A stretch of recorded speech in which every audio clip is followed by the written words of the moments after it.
श्रीमद कुंज विहारणे नमः। श्री स्वामी हरिदास तीर्थराम, श्री युगल सरकार, सदगुरुदेव और आप सभी रसिक भक्त वृंदों के श्री चरणों में इस दास का साष्टांग दंडवत प्रणाम। आप सबकी बड़ी कृपा है जिसके कारण दास की देह जिह्वा को शुद्ध हो पा रही है।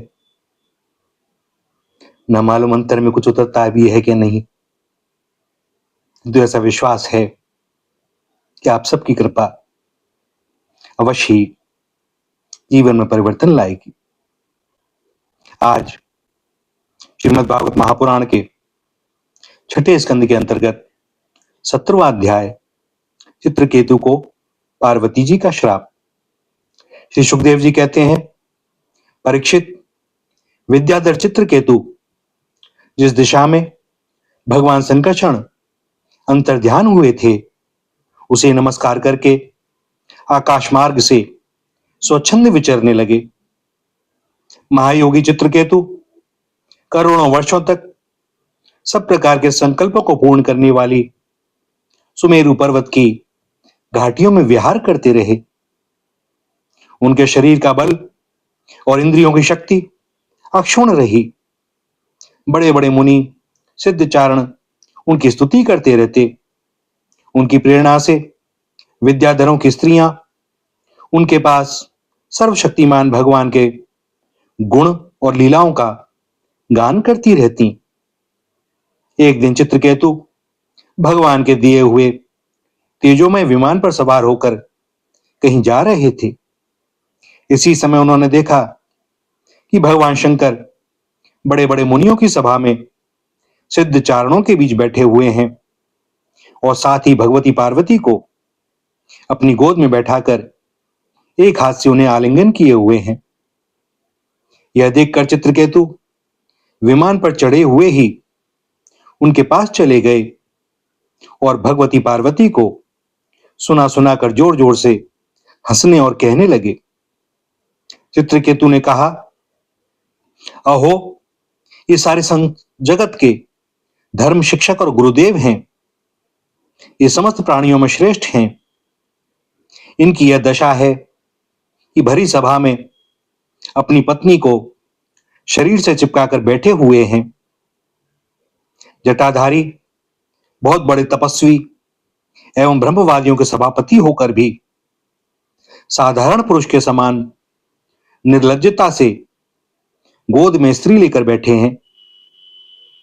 प्रायः साधारण पुरुष भी एकांत में ही स्त्रियों के साथ उठते बैठते हैं, परंतु ये इतने बड़े व्रतधारी होकर भी उसे भरी सभा में लिए बैठे हैं। श्री सुखदेव जी कहते हैं, परीक्षित, भगवान शंकर की बुद्धि अगाध है। चित्रकेतु का यह कटाक्ष सुनकर वे हंसने लगे, कुछ भी बोले नहीं। उस सभा में बैठे हुए उनके अनुयायी सदस्य भी चुप रहे। चित्रकेतु को भगवान शंकर का प्रभाव मालूम नहीं था, इसी से वे उनके लिए बहुत कुछ बुरा भला कह रहे थे। उन्हें इस बात का घमंड हो गया था कि मैं जितेंद्रिय हूं। पार्वती जी ने उनकी यह धृष्टता देखकर क्रोध से कहा। पार्वती जी बोली, अहो, हम जैसे दुष्ट और निर्लज्जों का दंड के बल पर शासन एवं तिरस्कार करने वाला प्रभु इस संसार में यही है क्या? जान पड़ता है कि ब्रह्मा जी, भृगु, नारद आदि उनके पुत्र, सनकादि परमर्षि, कपिल देव और मनु आदि बड़े बड़े महापुरुष धर्म का रहस्य नहीं जानते। तभी तो वे धर्म मर्यादा का उल्लंघन करने वाले भगवान शिव को इस काम से नहीं रोकते। ब्रह्मा आदि समस्त महापुरुष जिनके श्री चरण कमलों का ध्यान करते रहते हैं, उन्हीं मंगलों को मंगल बनाने वाले साक्षात जगतगुरु भगवान का और उनके अनुयायी महात्माओं का इस अधम क्षत्रिय ने तिरस्कार किया है और शासन करने की चेष्टा की है। इसलिए यह ढीठ सर्वदा दंड का पात्र है। इसे अपने बड़प्पन का घमंड है। यह मूर्ख भगवान श्री हरि के उन श्री चरण कमलों में रहने योग्य नहीं है जिनकी उपासना बड़े बड़े सत्पुरुष किया करते हैं। फिर चित्रकेतु को संबोधन कर उन्होंने कहा, अतः दुर्मते, तुम पाप में असुर योनि में जाओ। ऐसा होने से बेटा तुम फिर कभी किसी महापुरुष का अपराध नहीं कर सकोगे। श्री सुखदेव जी कहते हैं, परीक्षित, जब पार्वती जी ने इस प्रकार चित्रकेतु को श्राप दिया तब वे विमान से उतर पड़े और सिर झुकाकर उन्हें प्रसन्न करने लगे। चित्रकेतु ने कहा, माता पार्वती जी, मैं बड़ी प्रसन्नता से अपने दोनों हाथ जोड़कर आपका शाप स्वीकार करता हूं, क्योंकि देवता लोग मनुष्यों के लिए जो कुछ कह देते हैं वह उनके प्रारब्धानुसार मिलने वाले फल की पूर्व सूचना मात्र होती है। देवी, यह जीव अज्ञान से मोहित हो रहा है और इसी कारण इस संसार चक्र में भटकता रहता है तथा सदा सर्वदा सर्वत्र सुख और दुख भोगता रहता है। माता, सुख और दुख को देने वाला न तो अपना आत्मा है और न कोई दूसरा। जो अज्ञानी है वे ही अपने को अथवा दूसरे को सुख दुख का कर्ता माना करते हैं। यह जगत सत्व रज आदि गुणों का स्वाभाविक प्रवाह है। इसमें क्या श्राप, क्या अनुग्रह, क्या स्वर्ग, क्या नरक और क्या सुख, क्या दुख। एकमात्र परिपूर्णतम भगवान ही बिना किसी की सहायता के अपनी आत्मस्वरूपणी माया के द्वारा समस्त प्राणियों की तथा उनके बंधन मोक्ष और सुख दुख की रचना करते हैं। माता जी, भगवान श्री हरि सब में सम और माया आदि मल से रहित हैं। उनका कोई प्रिय अप्रिय, जाति बंधु, अपना पराया नहीं है। जब उनका सुख में राग ही नहीं है तब उनमें रागजन्य क्रोध तो हो ही कैसे सकता है। तथापि उनकी माया शक्ति के कार्य पाप और पुण्य ही प्राणियों के सुख दुख, हित अहित, बंधन मोक्ष, मृत्यु जन्म और आवागमन के कारण बनते हैं। पति प्राणा देवी, मैं श्राप से मुक्त होने के लिए आपको प्रसन्न नहीं कर रहा हूं। मैं तो यह चाहता हूं कि आपको जो मेरी बात अनुचित प्रतीत हुई हो उसके लिए क्षमा करें। श्री सुखदेव जी कहते हैं, परीक्षित, विद्याधर चित्रकेतु भगवान शंकर और पार्वती जी को इस प्रकार प्रसन्न करके उनके सामने ही विमान पर सवार होकर वहां से चले गए। इससे उन लोगों को बड़ा विस्मय हुआ। तब भगवान शंकर ने देवता, ऋषि, दैत्य, सिद्ध और पार्षदों के सामने ही भगवती पार्वती जी से यह बात कही। भगवान शंकर ने कहा, सुंदरी, दिव्य लीला विहारी भगवान के निष्प्रह और उदार हृदय दासों की महिमा तुमने अपनी आंखों से देख ली। जो लोग भगवान के शरणागत होते हैं वे किसी से भी नहीं डरते, क्योंकि उन्हें स्वर्ग, मोक्ष और नरकों में भी एक ही वस्तु के केवल भगवान के ही समान भाव से दर्शन होते हैं। जीवों को भगवान की लीला से ही देह का संयोग होने के कारण सुख दुख, जन्म मरण और श्राप अनुग्रह आदि द्वंद्व प्राप्त होते हैं। जैसे स्वप्न में भेद भ्रम से सुख दुख आदि की प्रतीति होती है और जागृत अवस्था में भ्रमवश माला में ही सर्प बुद्धि हो जाती है, वैसे ही मनुष्य अज्ञानवश आत्मा में देवता मनुष्य आदि का भेद तथा गुण दोष आदि की कल्पना कर लेता है। जिनके पास ज्ञान और वैराग्य का बल है और जो भगवान वासुदेव के श्री चरणों में भक्ति भाव रखते हैं, उनके लिए इस जगत में ऐसी कोई भी वस्तु नहीं है जिसे वे हेय या उपादेय समझकर राग द्वेष करें। मैं, ब्रह्मा जी, सनकादि, नारद, ब्रह्मा जी के पुत्र भृगु आदि मुनि और बड़े बड़े देवता कोई भी भगवान की लीला का रहस्य नहीं जान पाते। ऐसी अवस्था में जो उनके नन्हे से नन्हे अंश हैं और अपने को उनसे अलग ईश्वर मान बैठे हैं, वे उनके स्वरूप को जान ही कैसे सकते हैं। भगवान को ना कोई प्रिय है और ना प्रिय, उनका ना कोई अपना है और न पराया। वे सभी प्राणियों की आत्मा है, इसलिए सभी प्राणियों के प्रीतम हैं। प्रिय, यह परम भाग्यवान चित्रकेतु उन्हीं का प्रिय अनुचर शांत एवं समदर्शी है, और मैं भी भगवान श्री हरि का ही प्रिय हूं। इसलिए तुम्हें भगवान के प्यारे भक्त, शांत, समदर्शी महात्मा पुरुषों के संबंध में किसी प्रकार का आश्चर्य नहीं करना चाहिए। श्री सुखदेव जी कहते हैं, परीक्षित, भगवान शंकर का यह भाषण सुनकर भगवती पार्वती की चित्तवृत्ति शांत हो गई और उनका विस्मय जाता रहा। भगवान के परम प्रेमी भक्त चित्रकेतु भी भगवती पार्वती को बदले में श्राप दे सकते थे, परंतु उन्होंने श्राप न देकर उनका श्राप सिर चढ़ा लिया। यही साधु पुरुष का लक्षण है। यही विद्याधर चित्रकेतु दानव योनि का आश्रय लेकर त्वष्टा के दक्षिणाग्नि से पैदा हुए। वहां इनका नाम वृत्तासुर हुआ और वहां भी ये भगवत स्वरूप के ज्ञान एवं भक्ति से परिपूर्ण ही रहे। तुमने मुझसे पूछा था कि वृत्तासुर का दैत्य योनि में जन्म क्यों हुआ और उसे भगवान की ऐसी भक्ति कैसे प्राप्त हुई। उसका पूरा पूरा विवरण मैंने तुम्हें सुना दिया। महात्मा चित्रकेतु का यह पवित्र इतिहास केवल उनका ही नहीं, समस्त विष्णु भक्तों का महात्म्य है। इसे जो सुनता है वह समस्त बंधनों से मुक्त हो जाता है। जो पुरुष प्रातःकाल उठकर मौन रहकर श्रद्धा के साथ भगवान का स्मरण करते हुए इस इतिहास का पाठ करता है, उसे परम गति की प्राप्ति होती है। भैया, यहां छठे स्कंद के 17वें अध्याय का समापन होता है और 18वें का शुभारंभ। अदिति और दिति की संतानों की तथा मरुदगण की उत्पत्ति का वर्णन। श्री सुखदेव जी कहते हैं, परीक्षित, सविता की पत्नी प्रश्नी के गर्भ से 8 संतानें हुई।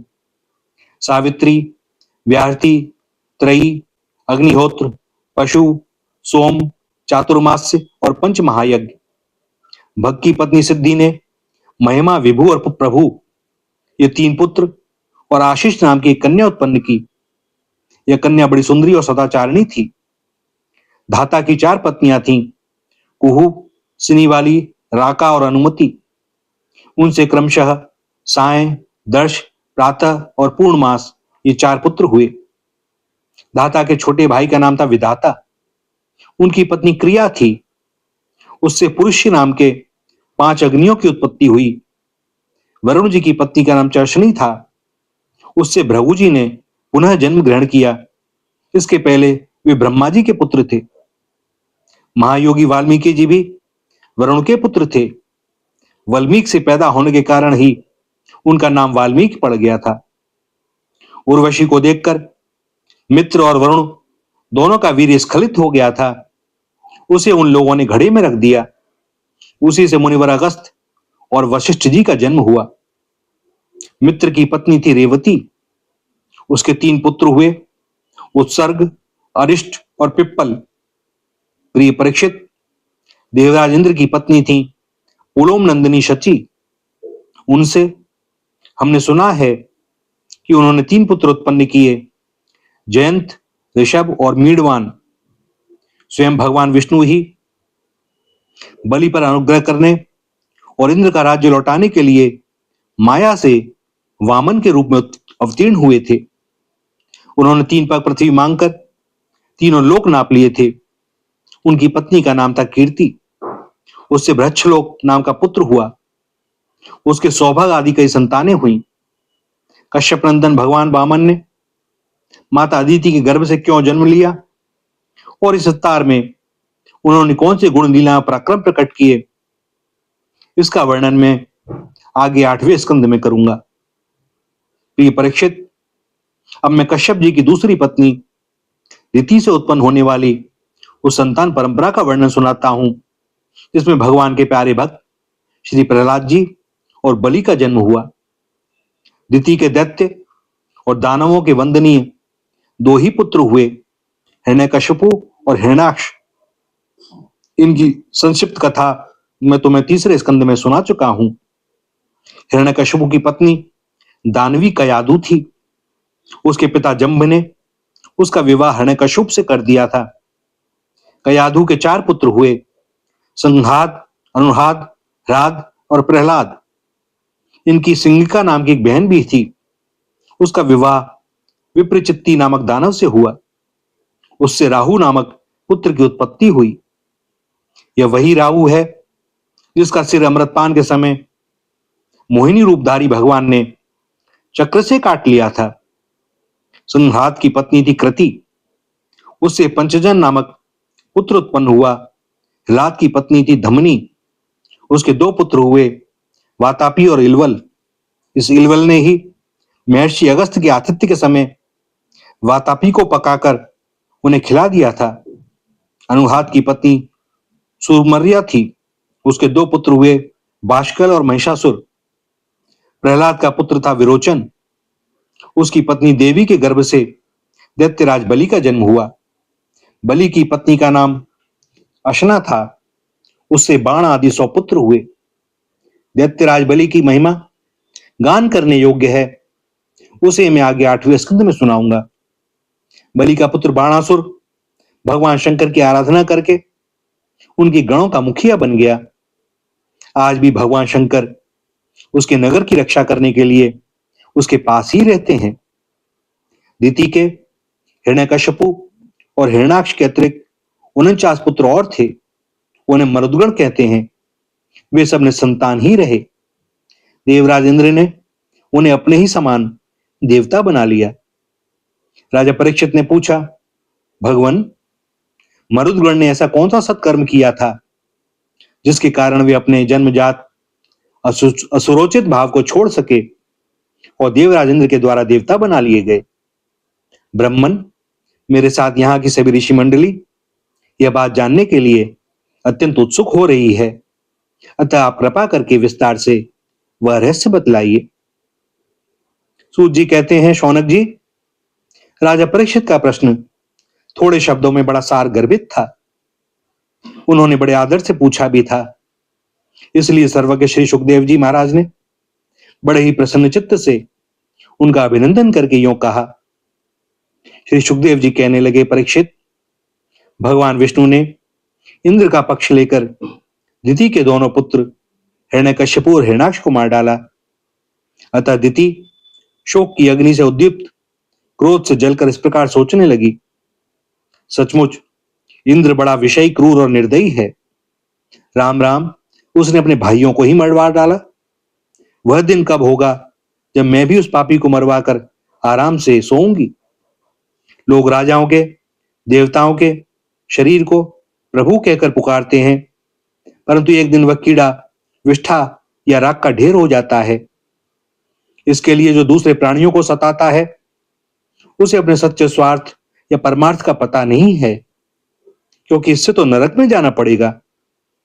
मैं समझती हूं कि इंद्र अपने शरीर को नित्य मानकर मतवाला हो रहा है। उसे अपने विनाश का पता ही नहीं है। अब मैं वह उपाय करूंगी जिससे मुझे ऐसा पुत्र प्राप्त हो जो इंद्र का घमंड चूर चूर कर दे। दिति अपने मन में ऐसा विचार करके सेवा, शुश्रूषा, विनय, प्रेम और जितेंद्रियता आदि के द्वारा निरंतर अपने पतिदेव कश्यप जी को प्रसन्न रखने लगी। वह अपने पतिदेव के हृदय का एक एक भाव जानती रहती थी और परम प्रेम भाव, मनोहर एवं मधुर भाषण तथा मुस्कान भरी तिरछी चितवन से उनका मन अपनी ओर आकर्षित करती रहती थी। कश्यप जी महाराज बड़े विद्वान और विचारवान होने पर भी चतुर दिति की सेवा से मोहित हो गए और उन्होंने विवश होकर यह स्वीकार कर लिया कि मैं तुम्हारी इच्छा पूर्ण करूंगा। स्त्रियों के संबंध में यह कोई आश्चर्य की बात नहीं है। सृष्टि के प्रभात में ब्रह्मा जी ने देखा कि सभी जीव असंग हो रहे हैं, तब उन्होंने अपने आधे शरीर से स्त्रियों की रचना की और स्त्रियों ने पुरुषों की मति अपनी ओर आकर्षित कर ली। हाँ तो भैया मैं कह रहा था कि दिति ने भगवान कश्यप की बड़ी सेवा की। इससे वे उस पर बहुत ही प्रसन्न हुए। उन्होंने दिति का अभिनंदन करते हुए उससे मुस्कुराकर कहा। कश्यप जी ने कहा, अनन्य सुंदरी प्रिय, मैं तुम पर प्रसन्न हूं। तुम्हारी जो इच्छा हो मुझसे मांग लो। पति के प्रसन्न हो जाने पर पत्नी के लिए लोक या परलोक में कौन सी अभीष्ट वस्तु दुर्लभ है। शास्त्रों में यह बात स्पष्ट कही गई है कि पति ही स्त्रियों का परमाराध्य इष्ट देव है। प्रिय, लक्ष्मीपति भगवान वासुदेव ही समस्त प्राणियों के हृदय में विराजमान है। विभिन्न देवताओं के रूप में नाम और रूप के भेद से उन्हीं की कल्पना हुई है। सभी पुरुष चाहे किसी भी देवता की उपासना करें, उन्हीं की उपासना करते हैं। ठीक वैसे ही स्त्रियों के लिए भगवान ने पति का रूप धारण किया है। वे उनकी उसी रूप में पूजा करती हैं। इसलिए प्रिय, अपना कल्याण चाहने वाली पतिव्रता स्त्रियां अनन्य प्रेम भाव से अपने पतिदेव की ही पूजा करती हैं, क्योंकि पतिदेव ही उनके परम प्रीतम आत्मा और ईश्वर हैं। कल्याणी, तुमने बड़े प्रेम भाव से भक्ति से मेरी वैसी ही पूजा की है। अब मैं तुम्हारी सब अभिलाषाएं पूर्ण कर दूंगा। असतियों के जीवन में ऐसा होना अत्यंत दुर्लभ है। दिति ने कहा, ब्राह्मण, इंद्र ने विष्णु के हाथों मेरे 2 पुत्र मरवाकर मुझे निपुति बना दिया है। इसलिए यदि आप मुझे मुंह मांगा वर देना चाहते हैं तो कृपा करके एक ऐसा अमर पुत्र दीजिए जो इंद्र को मार डाले। परीक्षित, दिति की बात सुनकर कश्यप जी खिन्न होकर पछताने लगे। वे मन ही मन कहने लगे, हाय हाय, आज मेरे जीवन में बहुत बड़े अधर्म का अवसर आ पहुंचा। देखो तो सही, अब मैं इंद्रियों के विषयों में सुख मानने लगा हूं। स्त्री रूपणी माया ने मेरे चित्त को अपने वश में कर लिया है। हाय हाय, आज मैं कितनी दीनहीन अवस्था में हूं। अवश्य ही अब मुझे नरक में गिरना पड़ेगा। इस स्त्री का कोई दोष नहीं है, क्योंकि इसने अपने जन्मजात स्वभाव का ही अनुसरण किया है। दोष मेरा है जो मैं अपनी इंद्रियों को अपने वश में न रख सका, अपने सच्चे स्वार्थ और परमार्थ को ना समझ सका। मुझ मूढ़ को बार बार धिक्कार है। सच है, स्त्रियों के चरित्र को कौन जानता है। इनका मुख तो ऐसा होता है जैसे शरद ऋतु का खिला हुआ कमल। बातें सुनने में ऐसी मीठी होती हैं मानो अमृत घोल रखा हो, परंतु हृदय वह तो इतना तीखा होता है मानो छुरे की पैनी धार हो। इसमें संदेह नहीं कि स्त्रियां अपनी लालसाओं की कठपुतली होती हैं। सत्य पूछो तो वे किसी से प्यार नहीं करती। स्वार्थवश वे अपने पति, पुत्र और भाई तक को मार डालती हैं या मरवा डालती हैं। अब तो मैं कह चुका हूं कि जो तुम मांगोगी दूंगा। मेरी बात असत्य नहीं होनी चाहिए, परंतु इंद्र भी वध करने योग्य नहीं है। अच्छा, अब इस विषय में मैं यह युक्ति करता हूं। प्रिय परीक्षित, सर्वसमर्थ कश्यप जी ने इस प्रकार मन ही मन अपनी भर्त्सना करके दोनों बात बनाने का उपाय सोचा और फिर तनिक रुष्ट होकर दिति से कहा। कश्यप जी बोले, कल्याणी, यदि तुम मेरे बतलाए हुए व्रत का 1 वर्ष तक विधि पूर्वक पालन करोगी तो तुम्हें इंद्र को मारने वाला पुत्र प्राप्त होगा। परंतु यदि किसी प्रकार नियमों में त्रुटि हो गई तो वह देवताओं का मित्र बन जाएगा। दिति ने कहा, ब्राह्मण, मैं उस व्रत का पालन करूंगी। आप बतलाइए कि मुझे क्या क्या करना चाहिए, कौन कौन से कार्य छोड़ देने चाहिए और कौन से कार्य ऐसे हैं जिनसे व्रत भंग नहीं होता। कश्यप जी ने कहा, प्रिय, इस व्रत में किसी भी प्राणी को मन, वाणी या क्रिया के द्वारा सताए नहीं। किसी को शाप या गाली ना दे, झूठ ना बोले, शरीर के नख और रोए ना काटे और किसी भी अशुभ वस्तु का स्पर्श ना करे। जल में घुसकर स्नान ना करे, क्रोध ना करे, दुर्जनों से बातचीत ना करे, बिना धुला वस्त्र ना पहने और किसी की पहनी हुई माला को ना पहने, जूठा ना खाए, भद्रकाली का प्रसाद या मांस युक्त अन्न का भोजन ना करे, शूद्र का लाया हुआ और रसोला का देखा हुआ अन्न भी ना खाए और अंजलि से जलपान ना करे। झूठे मुंह, बिना आचमन किए, संध्या के समय, बाल खोले हुए, बिना श्रृंगार के, वाणी का संयम किए बिना और बिना चादर ओढ़े घर से बाहर न निकले। बिना पैर धोए, अपवित्र अवस्था में, गीले पांवों से उत्तर या पश्चिम सिर करके दूसरे के साथ नग्नावस्था में तथा सुबह शाम सोना नहीं चाहिए। इस इस प्रकार इन निषिद्ध कर्मों का त्याग करके सदा पवित्र रहे, धुला वस्त्र धारण करे और सभी सौभाग्य के चिन्हों से सुसज्जित रहे।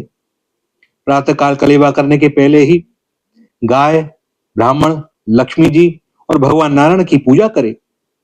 इसके बाद पुष्पमाला, चंदन आदि सुगंधित द्रव्य, नैवेद्य और आभूषण आदि से सुहागिनी स्त्रियों की पूजा करे तथा पति की पूजा करके उसकी सेवा में संलग्न रहे और यह भावना करती रहे कि पति का तेज मेरी कोख में स्थित है। प्रिय, इस व्रत का नाम पुंसवन है। यदि 1 वर्ष तक तुम इसे बिना किसी त्रुटि के पालन कर सकोगी तो तुम्हारी कोख से इंद्रघाती पुत्र उत्पन्न होगा। परीक्षित, दिति बड़ी मनस्विनी और दृढ़ निश्चय वाली थी। उसने बहुत ठीक कहकर उनकी आज्ञा स्वीकार कर ली।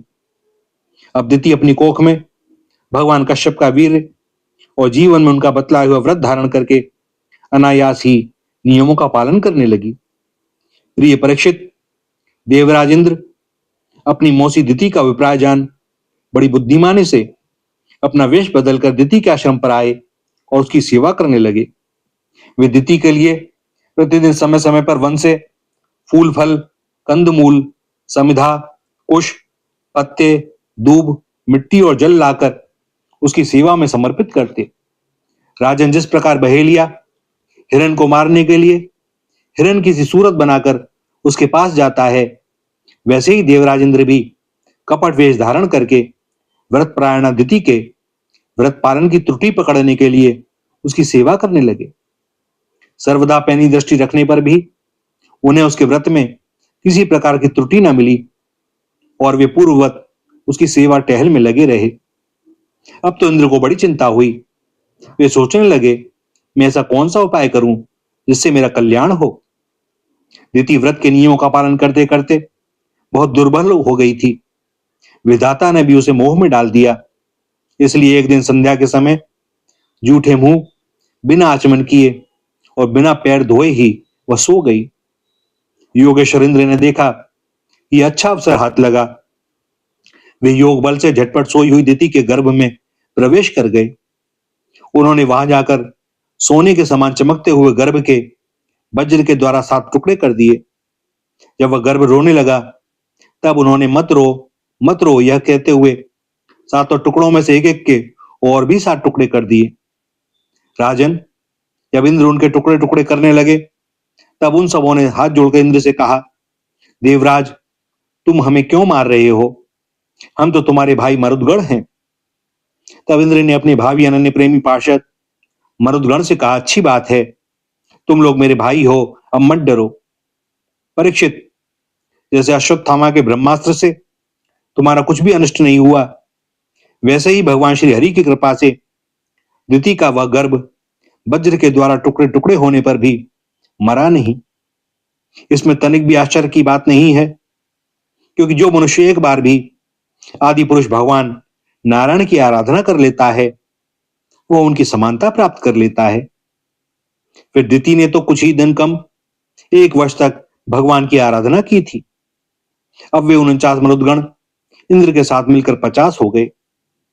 इंद्र ने भी सौतेली माता के पुत्रों के साथ शत्रु भाव न रखकर उन्हें सोमपाई देवता बना लिया। जब दिति की आंखें खुली तब उसने देखा कि उसके अग्नि के समान तेजस्वी 49 बालक इंद्र के साथ हैं। इससे सुंदर स्वभाव वाली दिति को बड़ी प्रसन्नता हुई। उसने इंद्र को संबोधन करके कहा, बेटा, मैं इस इच्छा से इस अत्यंत कठिन व्रत का पालन कर रही थी कि तुम अदिति के पुत्रों को भयभीत करने वाला पुत्र उत्पन्न हो। मैंने केवल एक ही पुत्र के लिए संकल्प किया था, फिर ये 49 पुत्र कैसे हो गए? बेटा इंद्र, यदि तुम्हें इसका रहस्य मालूम हो तो सत्य सत्य मुझे बतला दो, मिथ्या न बोलना। इंद्र ने कहा, माता, मुझे इस बात का पता चल गया था कि तुम किस उद्देश्य से व्रत कर रही हो। इसलिए अपना स्वार्थ सिद्ध करने के उद्देश्य से मैं स्वर्ग छोड़कर तुम्हारे पास आया। मेरे मन में तनिक भी धर्म भावना नहीं थी। इसी से तुम्हारे व्रत में त्रुटि होते ही मैंने उस गर्भ के टुकड़े टुकड़े कर दिए। पहले मैंने उसके 7 टुकड़े किए थे, तब वे 7 टुकड़े 7 बालक बन गए। इसके बाद मैंने फिर एक एक के 7 टुकड़े कर दिए, तब भी वे ना मरे बल्कि 49 हो गए। यह परम आश्चर्यमयी घटना देखकर मैंने ऐसा निश्चय किया कि परम पुरुष भगवान की उपासना की यह कोई स्वाभाविक सिद्धि है। जो लोग निष्काम भाव से भगवान की आराधना करते हैं और दूसरी वस्तुओं की तो बात ही क्या, मोक्ष की भी इच्छा नहीं करते, वे ही अपने स्वार्थ और परमार्थ में निपुण हैं। भगवान जगदीश्वर सबके आराध्य देव और अपने आत्मा ही हैं। वे प्रसन्न होकर अपने आप तक का दान कर देते हैं। भला ऐसा कौन बुद्धिमान है जो उनकी आराधना करके विषय भोगों का वरदान मांगे। माता जी, ये विषय भोग तो नरक में भी मिल सकते हैं। मेरी स्नेहमयी जननी, तुम सब प्रकार मेरी पूज्या हो। मैंने मूर्खतावश बड़ी दुष्टता का कार्य किया है। तुम मेरे अपराध को क्षमा कर दो। यह बड़े सौभाग्य की बात है कि तुम्हारा गर्भ खंड खंड हो जाने से एक प्रकार मर जाने पर भी फिर से जीवित हो गया है। श्री सुखदेव जी कहते हैं, परीक्षित, दिति देवराजेंद्र के शुद्ध भाव से संतुष्ट हो गई। उससे आज्ञा लेकर देवराजेंद्र ने मरुदगणों के साथ उसे नमस्कार किया और स्वर्ग चले गए। राजन, यह मरुदगण का जन्म बड़ा ही मंगलमय है। इसके विषय में तुमने मुझसे जो प्रश्न किया था उसका उत्तर समग्र रूप से मैंने तुम्हें दे दिया। अब तुम और क्या सुनना चाहते हो? भैया, यहाँ 6ठे स्कंद के 18वें अध्याय का समापन होता है और दास को आज्ञा दें अपनी वाणी को विराम देने के लिए। श्री राधा, श्री राधा, श्री राधा।